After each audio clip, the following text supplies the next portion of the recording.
প্রিয় বন্ধুরা, আশা করছি আজকে সুন্দর একটি ভিডিও আপনাদেরকে উপহার দেব। সেজন্যই রাজশাহী শহর থেকে আমরা সকাল সকাল বেরিয়ে পড়েছি বাঘার উদ্দেশ্যে। আর এই বাঘা উপজেলায় খুবই সুন্দর একটি বাঘা মসজিদ রয়েছে, সেটি আজকে আপনাদেরকে দেখাবো। তো দেরি না করে সম্পূর্ণ ভিডিওটি শেষ পর্যন্ত দেখতে থাকুন।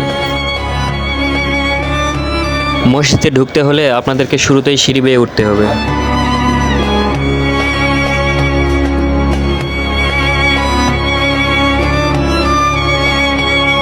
মসজিদটি নির্মাণ করা হয়েছিল 500 বছর আগে। এখানকার স্থানীয় লোকমুখে শোনা মসজিদটির নাকি রাতারাতি তৈরি হয়েছিল, তবে এর সত্যতা যাচাই করা হয়নি। মসজিদটি কত সুন্দর করে ডিজাইনটি করেছেন চুন সুরকি দিয়ে যা নির্মিত। আর মসজিদটি নির্মাণ করেছেন সুলতান নাসির উদ্দিন শাহ। বাঘা মসজিদের ঠিক বিপরীত পাশেই এরকম একটা বিশাল একটা পুকুর রয়েছে, যা খুবই সুন্দর দেখতে, এবং ওই পাশে হচ্ছে বাঘা মসজিদ। মসজিদের সামনে বিশাল বড় একটি পুকুর এবং বিশাল বড় একটি ঘাটও রয়েছে।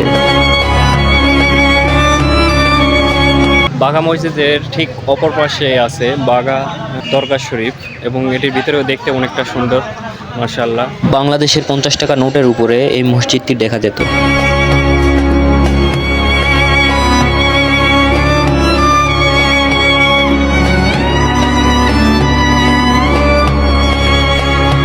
এই মসজিদের চারপাশের এরিয়াটা যে এত বড় ছিল, সেগুলো দেখতে দেখতে আমরা সবাই ক্লান্ত হয়ে পড়েছিলাম।